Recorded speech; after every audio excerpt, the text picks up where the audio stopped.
বিসমিল্লাহির রহমানির রহিম। ন্যাশনাল কলেজের অনলাইন ভিত্তিক শ্রেণী কার্যক্রমে তোমাদের আবারও স্বাগতম।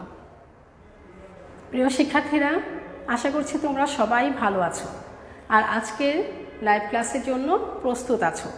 প্রিয় শিক্ষার্থীরা, আমি গত ক্লাসে তোমাদেরকে জীববিজ্ঞান দ্বিতীয় পত্রের ৮ম অধ্যায় অর্থাৎ হিউম্যান ফিজিওলজি হতে কোঅর্ডিনেশন অ্যান্ড কন্ট্রোলের বিষয়ে আমি স্নায়ুতন্ত্রের উপর আলোচনা করছিলাম। তবে দুঃখের বিষয় হলো, গত ক্লাসে আমি স্নায়ুতন্ত্র নিয়ে যখন আলোচনা করছিলাম অর্থাৎ সমন্বয় নিয়ন্ত্রণ ব্যাপারটি নিয়ে যখন আলোচনা করছিলাম, আসলে আমার টার্গেট ছিল স্নায়ুতন্ত্র, নিউরনের গঠন। তোমরা যেহেতু মাধ্যমিক পড়ে আসছো, সেটা মানে সংক্ষেপে বলে আমি স্নায়ুতন্ত্রের অন্যান্য যে শ্রেণী বিভাগগুলো আছে সেটা নিয়ে আলোচনা করার মূল আমার ইচ্ছে ছিল, কিন্তু নেটের সমস্যার জন্য শেষ করতে পারিনি। আংশিক মানে পিছনে কিছু অংশ বাদ থাকা অবস্থায় নেট সংযোগ বিচ্ছিন্ন হয়ে গিয়েছিল এবং পরবর্তীতে আমি চেষ্টা করেও আর ঢুকতে পারিনি। তাই আমি আন্তরিকভাবে দুঃখিত। আমি আজকে যে অংশটুকু কেটে গিয়েছিল সেখান থেকে আবার শুরু করতে যাব। তো শিক্ষার্থীরা, তোমরা সবাই খাতা কলম বই পাশে রেখো এবং আমি যখন চিত্র আঁকবো তখন অবশ্যই আমার সাথে সাথে আঁকবে, কারণ তোমাদের জন্যই আমার ক্লাস নেওয়া। আর তোমরা যদি আমার সাথে সাথে আঁকো তাহলে অবশ্যই উপকৃত হবে। তো শিক্ষার্থীরা, আমি আলোচনা করছিলাম মানব শারীরতত্ত্ব সমন্বয় ও নিয়ন্ত্রণ হতে স্নায়ুতন্ত্রের উপর। তো তোমরা জানো যে আমরা স্নায়ুতন্ত্র হচ্ছে আমাদের দেহের একটি গুরুত্বপূর্ণ অঙ্গ। অর্থাৎ আমাদের যে উদ্দীপনাগুলো আমরা বাইরে থেকে যে গ্রহণ করি অথবা আমাদের দেহের কোষের ভিতরে এবং বাহিরে বিভিন্ন অনুভূতিগুলো যে আমাদের দেহে আমরা অনুভব করি, সেগুলো কিন্তু স্নায়ুতন্ত্রের মাধ্যমেই সম্ভব। তাহলে শিক্ষার্থীরা, আমি মূল ক্লাসে যাওয়ার আগে আমি তোমাদেরকে আবারও বলতে চাচ্ছি যে আমার ক্লাসের লেখাটা এবং সাউন্ড স্পষ্ট কিনা, বা অর্থাৎ বাইরের কোনো সাউন্ড এখানে আসছে কিনা আমাকে একটু কনফার্ম করো, তারপরে আমি আমার মূল টপিকে নিয়ে আলোচনা করার চেষ্টা করব। তো শিক্ষার্থীরা, তোমরা অবশ্যই জানো যে স্নায়ুতন্ত্র হচ্ছে জীবের এক ধরনের অঙ্গতন্ত্র। তাহলে আমরা কি বলতে পারি যে স্নায়ুতন্ত্রটা কি? আমি এখান থেকে শুরু করব। স্নায়ুতন্ত্র কি? তো শিক্ষার্থীরা, তোমরা নিশ্চয়ই আমাকে একটু অবগত করলে ভালো হয় যে লেখাটা বোঝা যাচ্ছে কিনা। হ্যাঁ, ওয়ালাইকুম সালাম। লেখাটা বোঝা যাচ্ছে কিনা আর স্পষ্ট কিনা, বাইরে সাউন্ড আসছে কিনা। তাহলে দেখো শিক্ষার্থীরা, স্নায়ুতন্ত্র হচ্ছে জীবের এক ধরনের অঙ্গতন্ত্র যা আমাদের দেহের অন্য সব অঙ্গতন্ত্রের কাজে অন্যতম সমন্বয় ও নিয়ন্ত্রক হিসেবে কাজ করে, গুরুত্বপূর্ণ কাজ করে। তার মানে স্নায়ুতন্ত্রগুলো আমাদের দেহের যে অন্যান্য অঙ্গতন্ত্রগুলো আছে সেগুলোকে কী করছে? সমন্বয় এবং নিয়ন্ত্রণে সাহায্য করছে। গুরুত্বপূর্ণ কাজটুকু এই স্নায়ুতন্ত্রগুলো করছে। এটা এক ধরনের অঙ্গতন্ত্র। তাহলে শিক্ষার্থীরা, তোমরা যদি আর একটু চিন্তা করো তাহলে দেখো, আমরা তো লজ্জাবতী গাছ দেখেছি, তাই না? কি আমরা সেখানে কি দেখি যে ওই গাছটিকে যখন আমরা স্পর্শ করি তখন কি হয়? গাছটি তার পাতাগুলোকে আস্তে করে গুটায় নিয়ে আসে, তারপরে কিছুক্ষণ পর আবার সে স্বাভাবিক হয়। তাহলে কি? এটা উদ্দীপনা। অর্থাৎ আমরা যখন স্পর্শ করলাম, এই স্পর্শ থেকে তার ভিতরে একটা অনুভূতি সৃষ্টি হয়েছে, তারপরে সে একটু স্বাভাবিক অবস্থা থেকে একটু নিজেকে নিস্তেজ করে নিয়েছে। শিক্ষার্থীরা, তারপরে দেখো আমরা একটু লক্ষ্য করলেই অনেকগুলো উদাহরণ দিতে পারি। যেমন আমাদেরকে যখন মশা কামড় দেয় অথবা পিঁপড়া কামড় দেয়, সাথে সাথে কিন্তু বুঝতে পারছি না, কিন্তু স্নায়ুতন্ত্রের মাধ্যমে সেই ব্যথার অনুভূতিটা কিন্তু প্রথমে কিন্তু স্নায়ুতন্ত্র একটার সাথে আরেকটা সংযুক্ত হয়ে আমাদের ব্রেন পর্যন্ত, মস্তিষ্ক পর্যন্ত চলে গেছে। তাই সেখানে যে এই উদ্দীপনাটাকে বহন করে ওখানে নিয়ে যাচ্ছে, সেখানে যাওয়ার পরে সেখান থেকে উদ্দীপনাটা আসে যে এই যে আমাদের পায়ে কামড় দিল বা হাতে বিভিন্ন অঙ্গে প্রত্যঙ্গে যে আমরা একটা ব্যথা পেলাম, মানে সেই অনুভবটা কি, সেখান থেকে সেটা একটা অনুভূতির, অর্থাৎ এটা কি মানে অনুভূতিটা কি কষ্টের না সুখের, এই জাতীয় একটা সিগন্যাল আসে। তারপরেই কিন্তু আবার ফিরে আসে যখন, তখনই কিন্তু আমরা বুঝি যে আমাদের পিঁপড়া বা মশা কামড় দিয়েছে, হ্যাঁ, অথবা অন্য যে কোনো ব্যথা যখন আমরা পাই ঠিক সাথে সাথে কিন্তু আমরা বুঝি না, অর্থাৎ আমরা বুঝে ওঠার আগেই কিন্তু সেটা আমাদেরকে রিপ্লাই করে দেয় সেই অনুভূতিটা। শিক্ষার্থীরা সেরকম অনেক অনেক অনেক কিছুই আমাদের জীবনে ঘটে। যেমন আমরা চোখ দিয়ে যখন কোনো ব্যক্তির কথাগুলো শুনি, সেটা তাদের জীবনের কথাগুলো শুনি, সেটা সুখের হলে আমরাও সাথে সাথে আনন্দ পাচ্ছি, আবার যখন সেটা কষ্টের হয় আমরাও সাময়িক সেই সময়টুকু আমাদের মনটাও খারাপ হয়ে যায়। তাহলে কি অনুভূতিটা কিন্তু এই যে আমরা চোখ দিয়ে যে দেখছি এবং কান দিয়ে শুনছি, সেই অনুভূতিটা এই স্নায়ুতন্ত্রের মাধ্যমেই আমাদের মস্তিষ্কে যাচ্ছে এবং সেখান থেকে তার যে ফিলিংসটা সেটা আবার আমাদের মধ্যে উদ্দীপ্ত হচ্ছে, যার জন্যই কিন্তু আমরা সেই অনুভূতিটাকে আবার প্রকাশ করছি। এই হচ্ছে আমাদের স্নায়ুতন্ত্র। তার মানে স্নায়ুতন্ত্রটা হচ্ছে আমাদের দেহেরই একটি অঙ্গতন্ত্র, যা আমাদের বাহিরের এবং ভিতরে বিভিন্ন বিভিন্ন অঙ্গতন্ত্রগুলোর মধ্যে সমন্বয় ও নিয়ন্ত্রণে একটি গুরুত্বপূর্ণ কাজগুলো করে যাচ্ছে। তো গত ক্লাসে আমি স্নায়ুতন্ত্রের উপরে তোমাদেরকে বলেছিলাম যে স্নায়ুতন্ত্রের ক্ষুদ্রতম এককের নাম হচ্ছে নিউরন, যা তোমরা পূর্বের ক্লাসগুলোতে অর্থাৎ এসএসসি লেভেলেই পড়ে এসছো। তারপরেও যেহেতু আমি স্নায়ুতন্ত্রের বিভিন্ন শ্রেণীবিভাগ নিয়ে আলোচনা করব, অর্থাৎ নিউরনের ক্ষুদ্রতম একক হচ্ছে নিউরন। নিউরনের বিভিন্ন প্রকার নিয়ে যেহেতু আলোচনা করব, তাই আমি গত ক্লাসে বলেছিলাম যে আমি নিউরন নিয়ে আগে একটু প্রাথমিক ধারণা হিসাবে একটু আলোচনা করে আমি তার শ্রেণীবিভাগে যাব, কিন্তু শেষ করতে আমি পারিনি। তো শিক্ষার্থীরা আমি নিউরনটা গত ক্লাসে আমি এঁকেছিলাম, কিন্তু এখন আমি খুব সংক্ষেপে একটু আঁকাবো, তবে লেভেলিং অত বেশি করবো না। আমি মূল বিষয়টা বোঝানোর জন্যই কেবল নিউরনটা আঁকাবো। তাহলে তোমাদের নিশ্চয়ই মনে আছে আমি নিউরনটা এভাবে এঁকেছিলাম।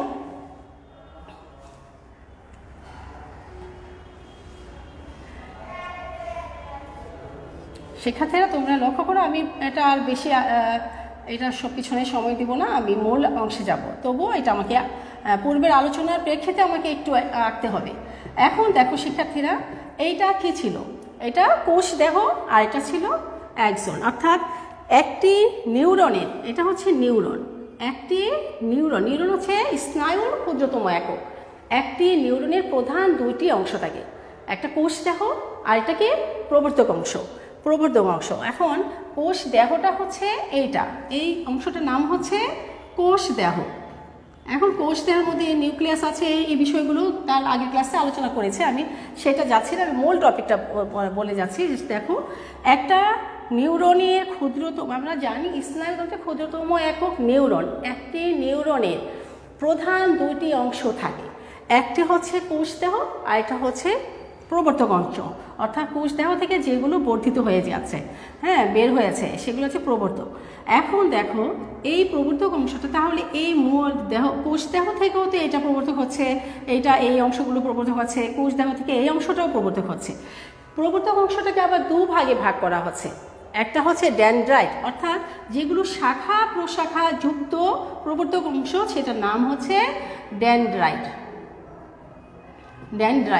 আর যেটা শাখা প্রশাখা বিহীন, অর্থাৎ এখান থেকে কোনো শাখা প্রশাখা বের হয়নি, সেটার নাম হচ্ছে অ্যাক্সন।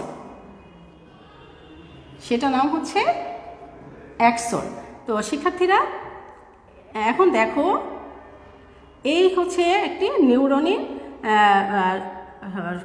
গঠনের চিত্র। তাহলে এখন দেখো, সব নিউরনের মধ্যে যে এই ডেনড্রাইট থাকবে বা অ্যাক্সন থাকবে এমন না। কিছু কিছু নিউরনে দেখা যাচ্ছে যে তার কোনো প্রবর্ধক অংশ নাই, অর্থাৎ কোষ দেহটাই শুধু আছে। আবার কোনো কোনো নিউরনে দেখা গেছে একটি মাত্র অ্যাক্সন আছে, আবার কিছু নিউরনে আছে দুটি অ্যাক্সন আছে, আবার একাধিক অ্যাক্সনও আছে। তাহলে এই যে অ্যাক্সনের অর্থাৎ উপস্থিতি বা সংখ্যার উপর ভিত্তি করে এই নিউরনটাকে আবার আমরা 5 ভাগে ভাগ করতে পারি। শিক্ষার্থীরা এটাই হচ্ছে আমি এখান থেকেই এখন আলোচনা করব। তো তোমরা লক্ষ্য করো, এই যে 5 ভাগে ভাগ করা যায়, সেটা হচ্ছে একটা হচ্ছে এ পোলার বা মেরুহীন। তো শিক্ষার্থীরা আমি ছবিটা এঁকে দিচ্ছি, তোমরা আমার সাথে সাথে একটু লক্ষ্য করো। এ পোলার বা মেরুহীন, তাহলে এই যে এইভাবে যখন একটি নিউরনের চিত্রটা যদি এরকম হয়, এখানে কিন্তু আমরা কোনো অ্যাকশন দেখতে পাচ্ছি না, এটা নিউক্লিয়াস। এখন এখানে কোনো অ্যাকশন নাই, সেটা হচ্ছে নাম হচ্ছে এ পোলার।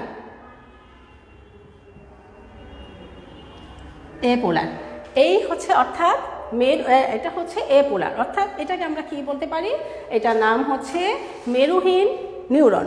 তাহলে এখানে কোনো মেরু নাই, তাহলে এটার নাম হচ্ছে মেরুহীন নিউরন। অর্থাৎ বাংলায় যদি আমরা বলি তাহলে আমরা এটা বলতে পারি যে এ পোলার বা মেরুহীন নিউরন। অর্থাৎ আমি তোমাদেরকে পাশে একটা নিউরনের চিত্র এঁকে রেখেছি, এখানে দেখো এটা একটা মেরু আছে, অর্থাৎ অ্যাক্সন আছে, ড্যানড্রাইট আছে, এখানে কিন্তু আমরা তা দেখতে পাচ্ছি না।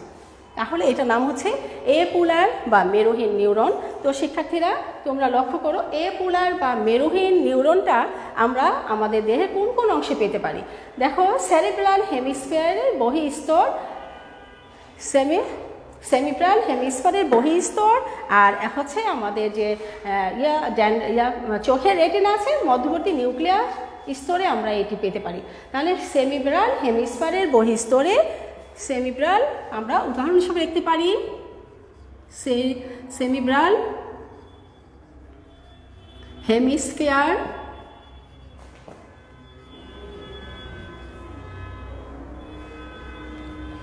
এবং চোখের রেটিনার বহিঃস্তরে,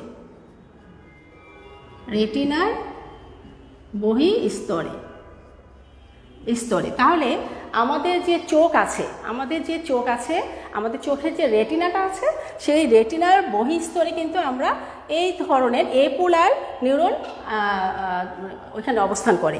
এছাড়া সেমিব্রাল হেমিস্ফিয়ারে আমরা এটা পেতে পারি। শিক্ষার্থীরা তাহলে আমরা কি পাচ্ছি, চোখের রেটিনার মধ্যবর্তী নিউক্লিয়ারে, হ্যাঁ, আর এটা হবে বহিঃস্তরে। তাহলে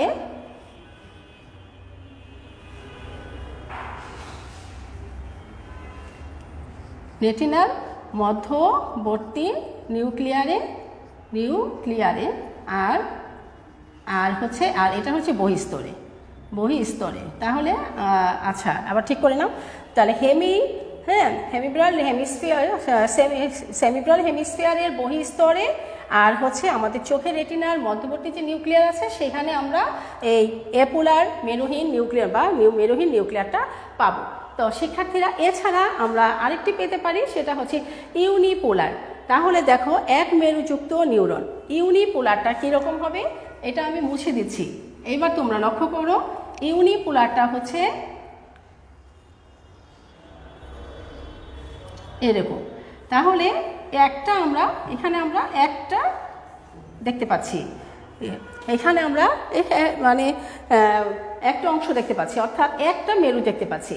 যখন কোষ দেহটা যখন মেরু, এটা কীরকম হবে, যখন আমরা দেখতে পাবো যে একটি মাত্র অ্যাকশন দেখতে পাচ্ছি, সেটা হচ্ছে ইউনিপোলার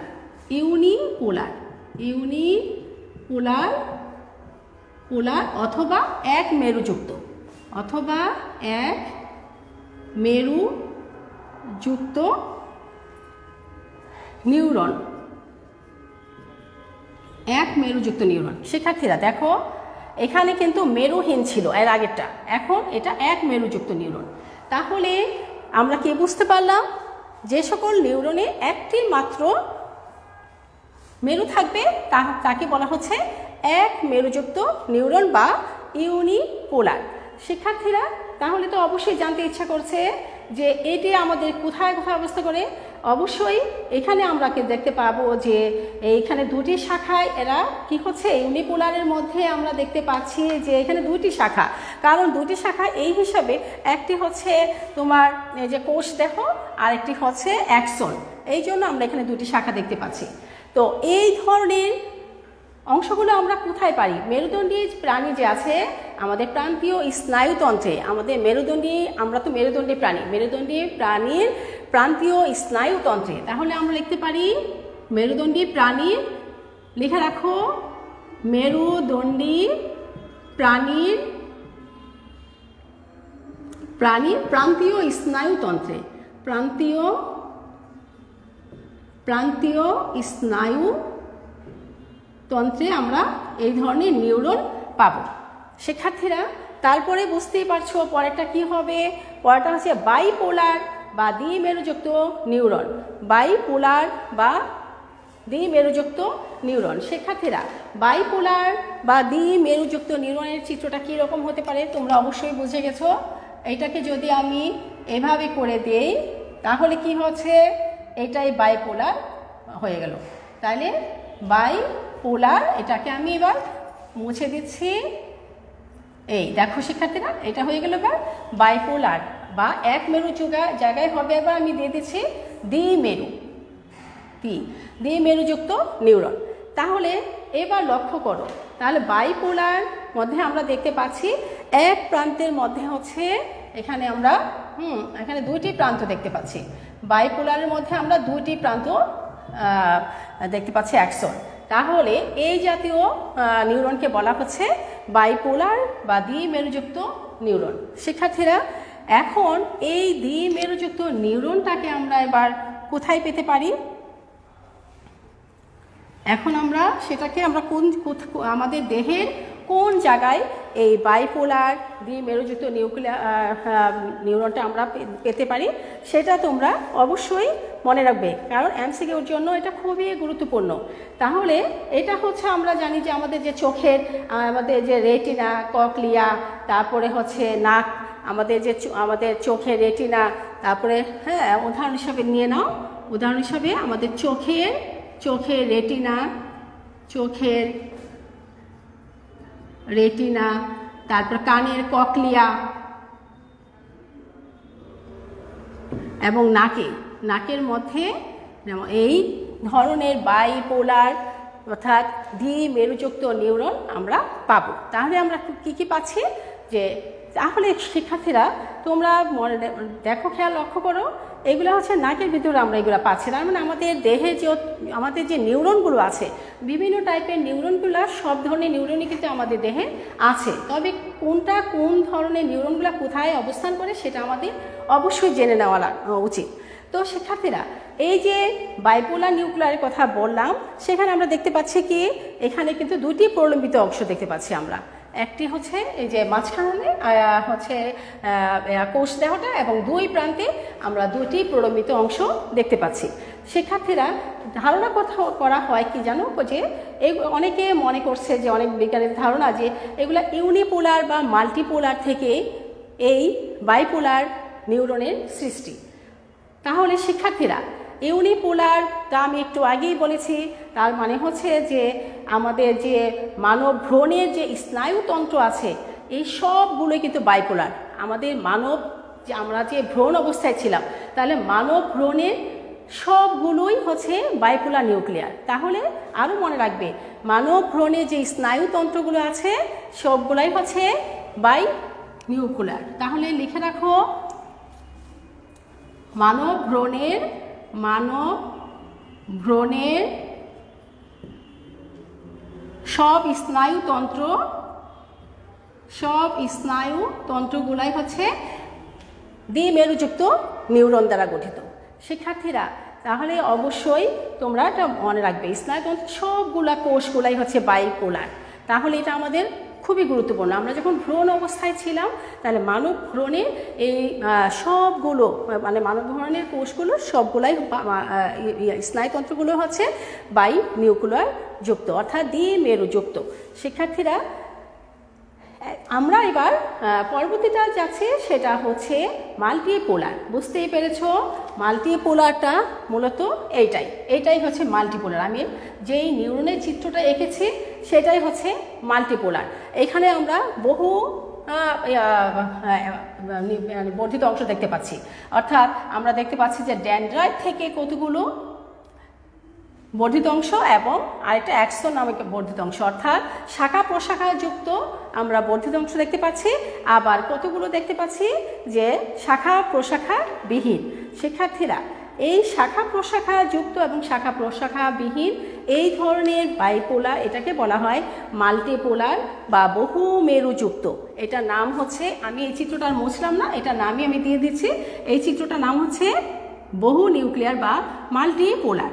চিত্রটার নাম লিখে দাও মাল্টিপোলার। শিক্ষার্থীরা এটা লিখে দাও মাল্টিপোলার, মাল্টিপোলার, মাল্টিপোলার বা বহু মেরুযুক্ত, বহু মেরুযুক্ত নিউরন।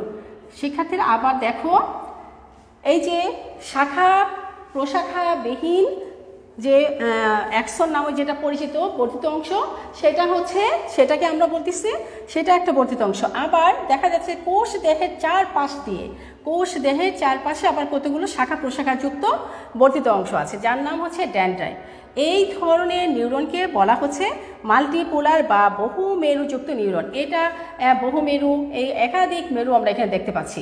তারপরে এটা একটা মেরু, তাহলে বহু মেরুযুক্ত যে নিউরনটা আমরা দেখতে পাচ্ছি সেটাই হচ্ছে মাল্টিপোলার নিউরন। ঠিক আছে শিক্ষার্থীরা, তাহলে এই মাল্টিপোলার নিউরন কিন্তু আমাদের দেহের ভিতরেই অবস্থান করে। সেখানে আমরা উদাহরণ হিসাবে দিতে পারি যে আমাদের যে স্তন্যপায়ী প্রাণীদের মস্তিষ্ক আর স্পাইনাল কর্ডে। তাহলে তোমরা লিখে রাখো স্তন্যপায়ী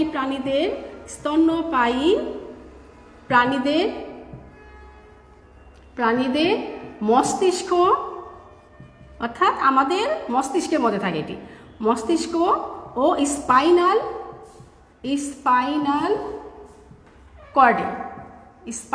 কর্ডে আমরা এই ধরনের অর্থাৎ বহু মেরুযুক্ত নিউরনের উপস্থিতি লক্ষ্য করব। তার মানে আমরা তো স্তন্যপায়ী প্রাণী, তাই না? তা আমাদের মস্তিষ্কের মধ্যে, তাহলে আমাদের যে মাথায় মস্তিষ্ক আছে, এই মস্তিষ্কের মধ্যে এবং আমাদের যে স্পাইনাল কর্ড আছে সেখানে আমরা এই ধরনের নিউরনের উপস্থিতি দেখতে পাবো। তাহলে শিক্ষার্থীরা এখন দেখো আরেকটা বাকি আছে, সেটা সিডো ইউনিপোলারটা আমি এইটাকেই সিডো ইউনিপোলার বানানোর চেষ্টা করব। শিক্ষার্থীরা দেখো সিডো ইউনিপোলারটা হচ্ছে, দেখো এইভাবে এসে আমি আবারও আঁকছি, লক্ষ্য করো যে নিউরনটা এইভাবে আসছে, সেটা নামই হচ্ছে সিডো ইউনিপোলার, অথবা এটাকে আমরা বলবো ছদ্ম মেরুযুক্ত, সিডো ইউনিপোলার বা ছদ্ম মেরুযুক্ত। শিক্ষার্থীরা এবার দেখো সিডো ইউনিপোলার বা ছদ্ম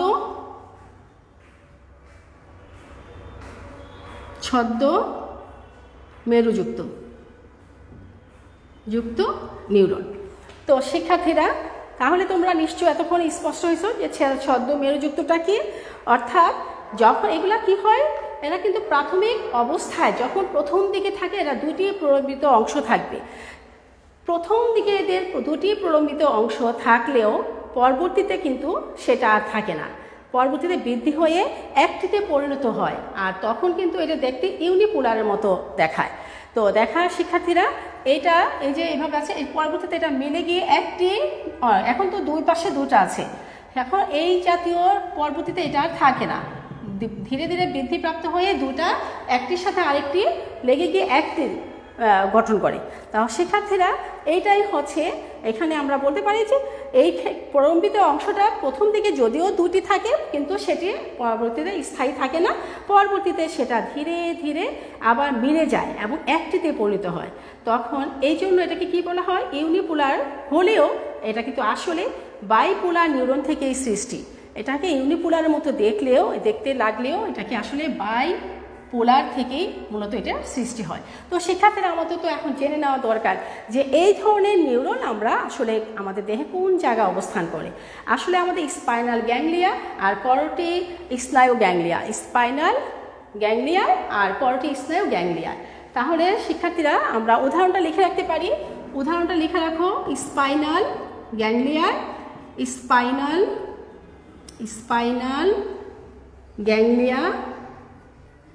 গ্যাংলিয়া ও করোটি গ্যাংলিয়ার মধ্যে আমরা গ্যাংলিয়া করোটি গ্যাংলিয়ায় আমরা এই ধরনের নিউরনের উপস্থিতি লক্ষ্য করলে পাবো।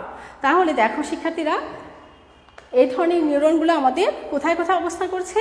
স্পাইনাল গ্যাংলিয়ায় আর হচ্ছে করোটি গ্যাংলিয়া। তো শিক্ষার্থীরা এটাই ছিল আমার গত ক্লাসে আলোচ্য বিষয়, কিন্তু দুর্ভাগ্য সেদিন নেট বিচ্ছিন্ন হয়ে গিয়েছিল। তো আমি সেই অংশটা বাদ দিইনি, আজকে আলোচনায় রেখেছি।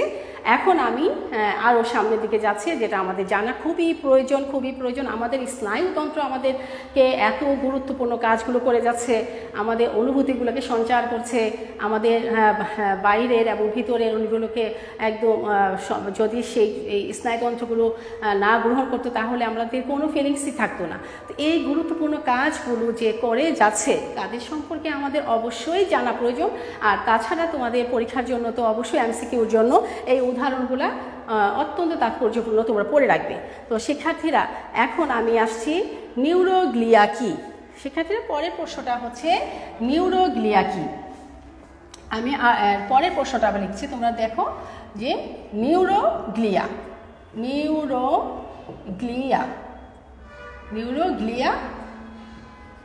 কি। শিক্ষার্থীরা অবশ্যই তোমাদের মনে থাকা, এটা জেনে রাখা উচিত। নিউরোগ্লিয়াটা আমাদের যে নিউরনটা, এই যে ছবিতে চিত্রতে আমি যে নিউরনটা এঁকেছি, আমাদের নিউরনগুলো এক ধরনের যোজক টিস্যু দ্বারা আবৃত থাকে। তার মানে এই নিউরনটা, আমাদের এই যে নিউরনগুলো, একাধিক নিউরন যে আমি এঁকেছি, এই প্রত্যেকটা নিউরন কি করে, অনেক বিভিন্ন যোজক টিস্যুর ভিতরে, বিভিন্ন ধরনের যোজক টিস্যুর ভিতরে এরা সুরক্ষিত থাকে।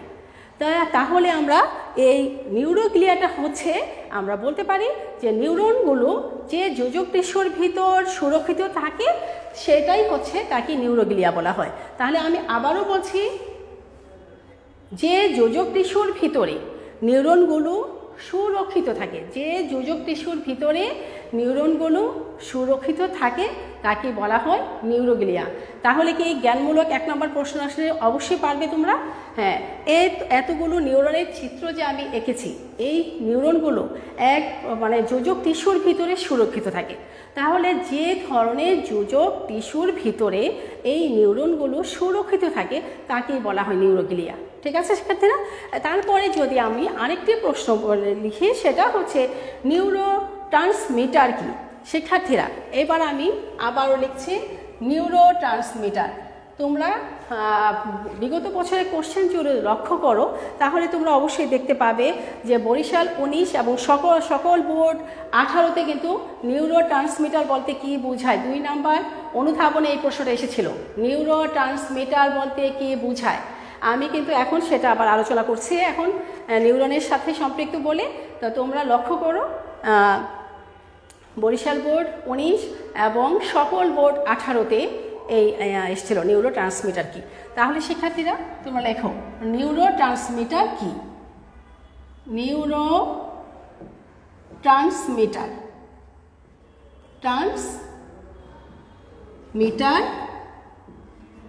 কি, নিউরোট্রান্সমিটার কি, প্রশ্নটা তুলে ফেলো শিক্ষার্থীরা।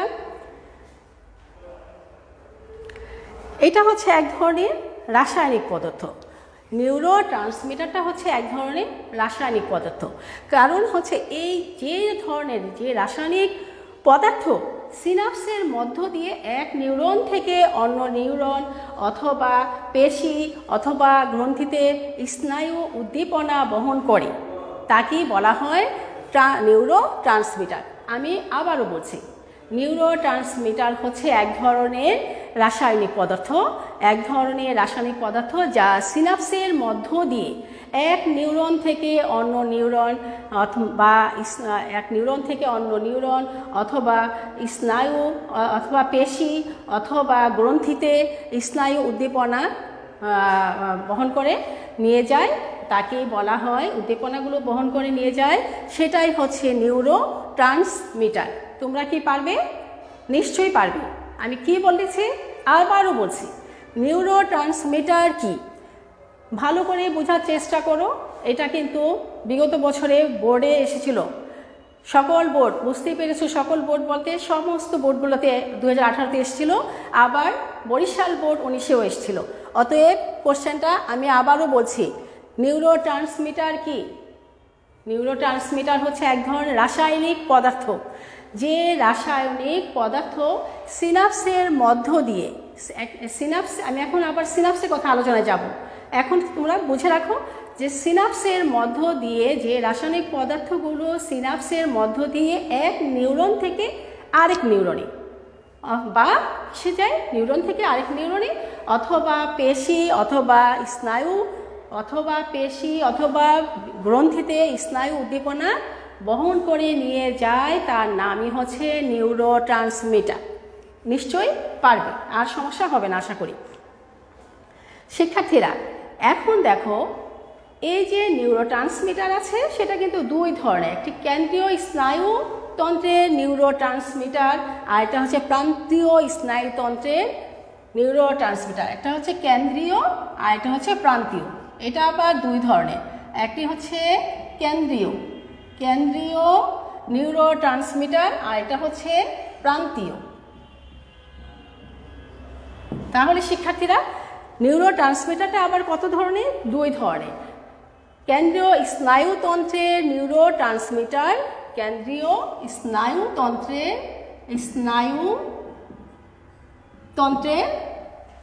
নিউরোট্রান্সমিটার, আর একটা হচ্ছে প্রান্তীয় স্নায়ুতন্ত্রের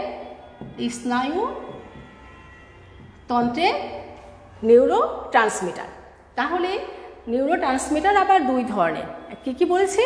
কেন্দ্রীয় স্নায়ুতন্ত্রের নিউরোট্রান্সমিটার, প্রান্তীয় স্নায়ুতন্ত্রের নিউরোট্রান্সমিটার। তো শিক্ষার্থীরা এখন তোমরা অবশ্যই জানো যে কেন্দ্রীয় স্নায়ুতন্ত্রের নিউরোট্রান্সমিটারগুলো হচ্ছে যেমন গ্লাইসিন, তারপরে হচ্ছে গ্লুটামেট, গ্লুটামেট তোমরা লিখে রাখতে পারো, তারপরে GA, BA অথবা ডোপামিন, এইগুলো হচ্ছে কেন্দ্রীয় স্নায়ুতন্ত্রের উদাহরণ হিসেবে আমরা বলতে পারি। শিক্ষার্থীরা আরেকটা হচ্ছে প্রান্তীয়, যেমন অ্যাসিটাইল কোলিনের নাম তোমরা শুনেছো, অ্যাসিটাইল কোলিন। সেই অ্যাসিটাইল কোলিন কিন্তু প্রান্তীয় স্নায়ুতন্ত্রের একটা উদাহরণ।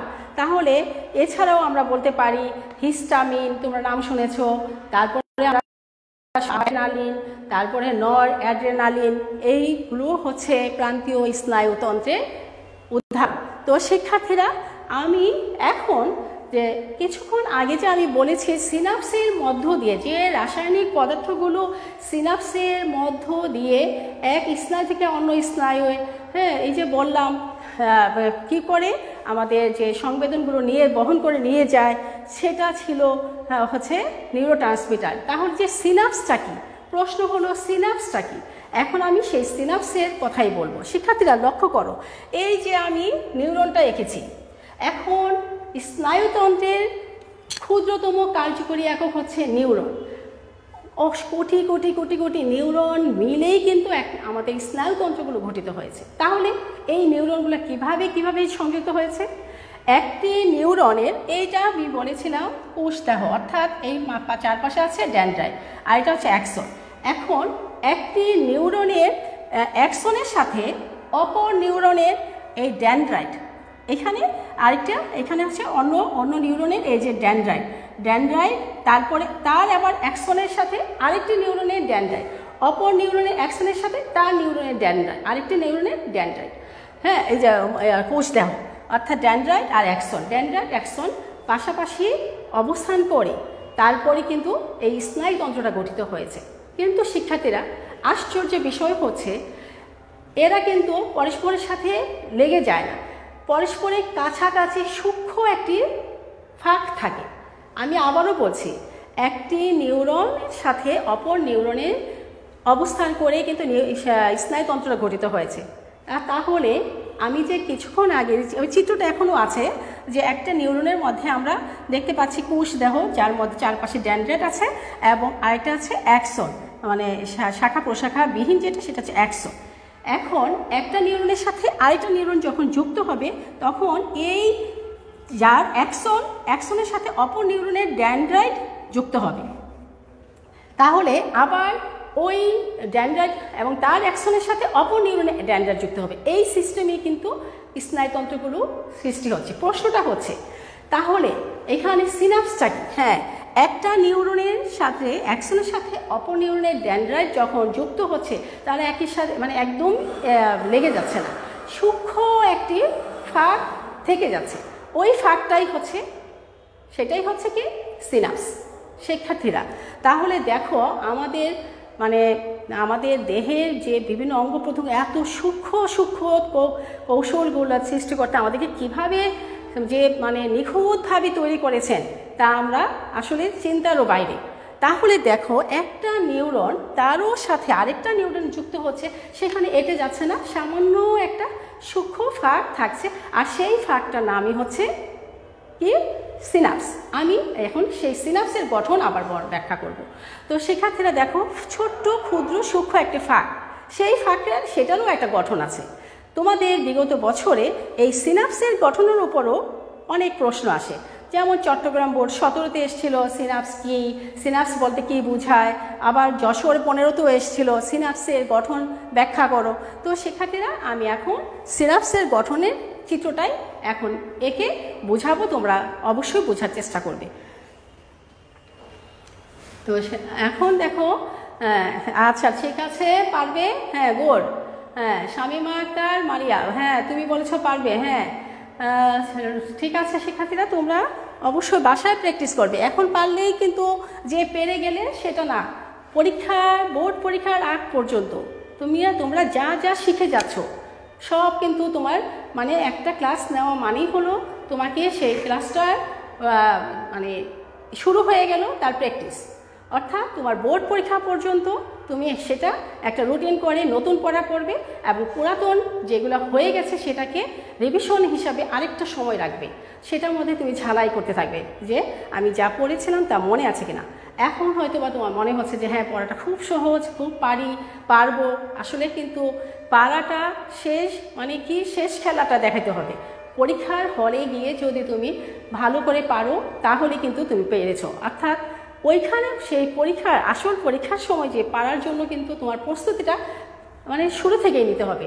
তাহলে এই ক্লাসে যে তুমি যা শিখেছো তা পরীক্ষা শেষ মানে পরীক্ষা হল পর্যন্ত তোমাকে মানে যেভাবে পারো তোমার রুটিন অনুযায়ী তুমি সেভাবে রুটিন করে রাখবে। নতুন পড়ার জন্য একটা সময় থাকবে আর রিভিশনের জন্য আরেকটা সময় বেছে রাখবে, যা যেন তুমি পূর্বের পড়াগুলো একটু রিভিশন দিতে পারো। এইভাবে পড়লে আমার মনে হয় A+ পাওয়া কোনো বিষয় না। তো শিক্ষার্থীরা এখন আমি সামনে যাচ্ছি, আর একটু দেখো আমরা কিভাবে আমি একটা সিনাপসের চিত্র অঙ্কন করছি।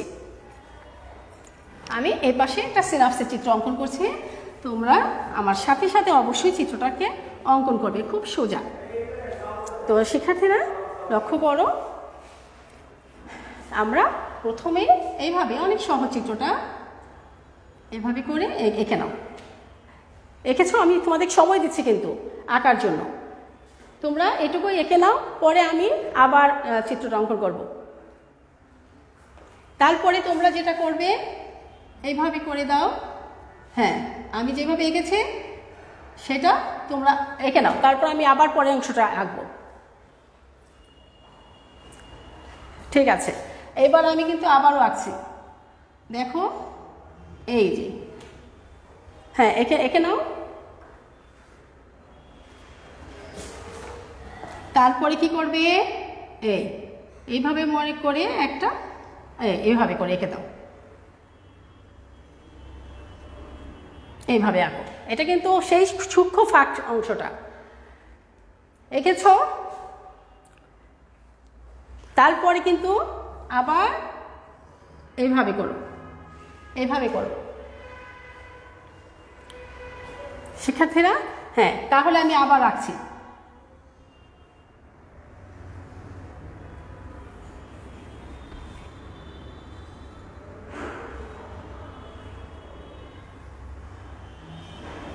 এঁকেছো এটুকু,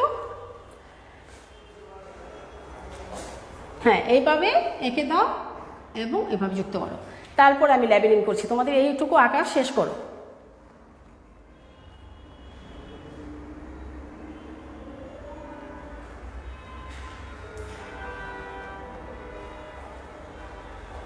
এটা হচ্ছে প্রি সিনাপটিক নিউরন, এটা হচ্ছে pre synaptic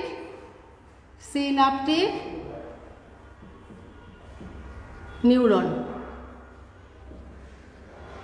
pre synaptic neuron. তারপরে আর এই অংশটার নাম হচ্ছে মায়োলিন আবরণ।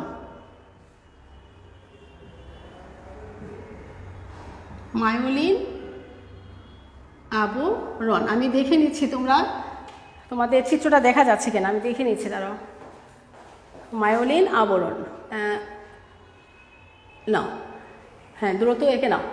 মায়োলিন আবরণ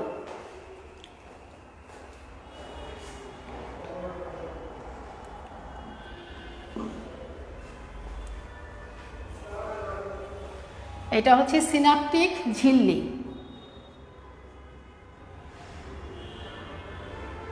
সিনাপটিক ঝিল্লি, এটার ভিতরে এরকম কিছু তোমরা দেখতে পাবে, সেটা হচ্ছে মাইটোকন্ড্রিয়া। হচ্ছে মাইটোকন্ড্রিয়া।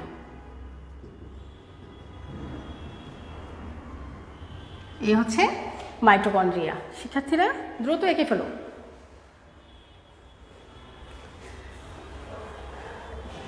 আর এরকম কিছু আমরা কোষ দেখতে পারবো, সিনাপটিক ভেসিকল যাকে বলে। এগুলো হচ্ছে সিনাপটিক ভেসিকল। সিনাপটিক ভেসিকল, এটা হচ্ছে সিনাপটিক ভেসিকল।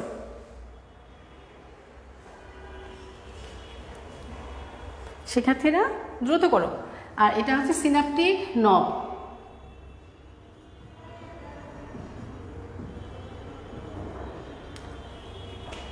তাড়াতাড়ি করে এঁকে ফেলো, আমি তারপর এটা ব্যাখ্যা দিচ্ছি।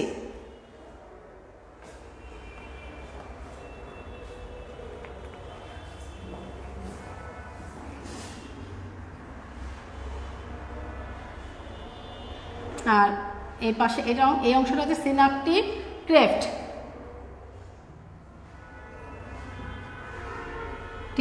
ক্রেফট ক্রেফট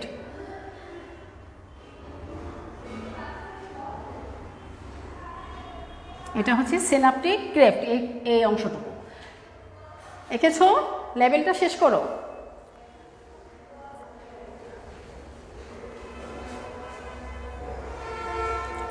তাহলে থেকে গেল পোস্ট সিনাপটিক ঝিল্লিটা, লিখে দাও পোস্ট সিনাপটিক ঝিল্লি। এটা হচ্ছে পোস্ট সিনাপটিক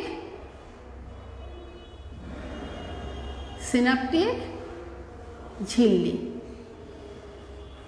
হ্যাঁ সেখানে তা দ্রুত করো।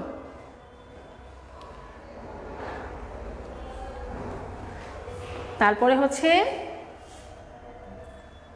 Post synaptic neuron.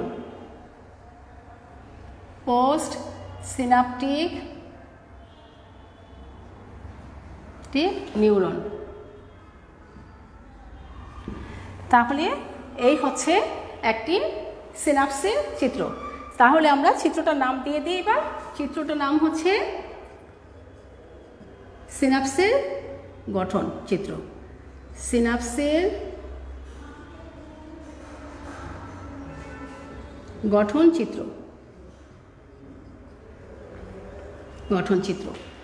তো শিক্ষার্থীরা নিশ্চয়ই তোমাদের আমার সাথে সাথে আঁকা শেষ।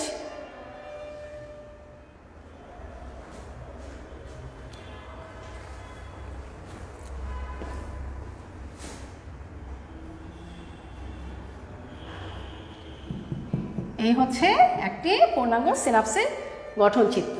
তো শিক্ষার্থীরা সিনাপসের গঠনটা কিন্তু আমরা জানি কি যে এই যে দুইটি স্নায়ুর মধ্যে সূক্ষ্ম ফাঁক, দুটা স্নায়ুর মধ্যে যে সূক্ষ্ম ফাঁক, একটা স্নায়ু আরেকটি স্নায়ুর সাথে সংযুক্ত হয়ে স্নায়ুতন্ত্র গঠন করে, কিন্তু একটি স্নায়ুর সাথে আরেকটি স্নায়ুর মধ্যে একটা সূক্ষ্ম ফাঁক আছে, সেই ফাঁকটাই হচ্ছে এই যে সিনাপস।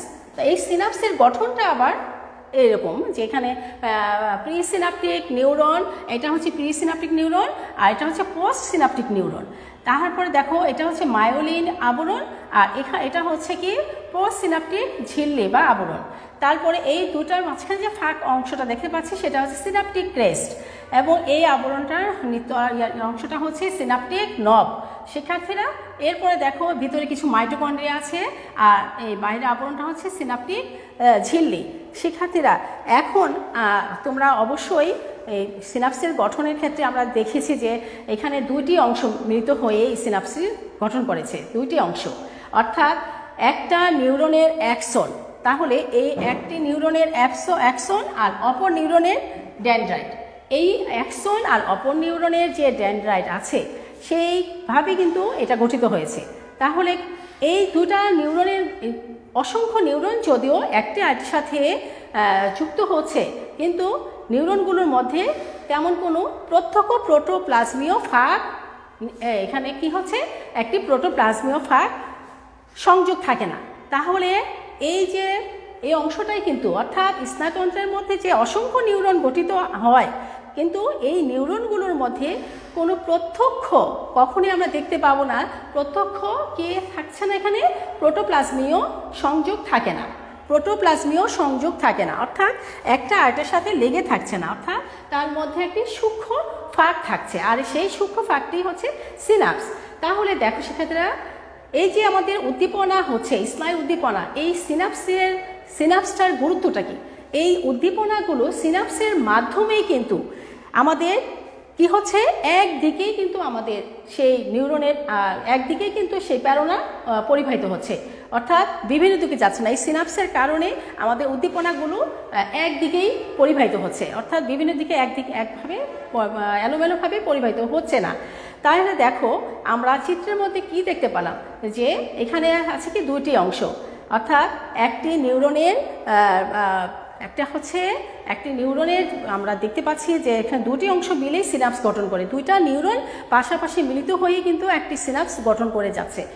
তাহলে শিক্ষার্থীরা, যে নিউরনের অ্যাকশন আমাদের সিনাপস গঠনে অংশ নেয় সেটাই কিন্তু পিরিসিনাপটিক নিউরন। তাহলে বুঝতেই পেরেছ, পিরিসিনাপটিক নিউরনটা, অর্থাৎ যে নিউরনের এই যে অ্যাকশন, এই অ্যাকশনের অংশটাই হচ্ছে এই পিরিসিনাপটিক নিউরন, অর্থাৎ দুইটি নিউরনের মধ্যে যে নিউরনের অ্যাকশনটা এই সিনাপস গঠনে অংশগ্রহণ করে সেটাই হচ্ছে কি প্রিসিনাপটিক নিউরন, আর অপরটি হচ্ছে কি হবে সেটি, সেক্ষেত্রে পোস্ট সিনাপটিক নিউরন।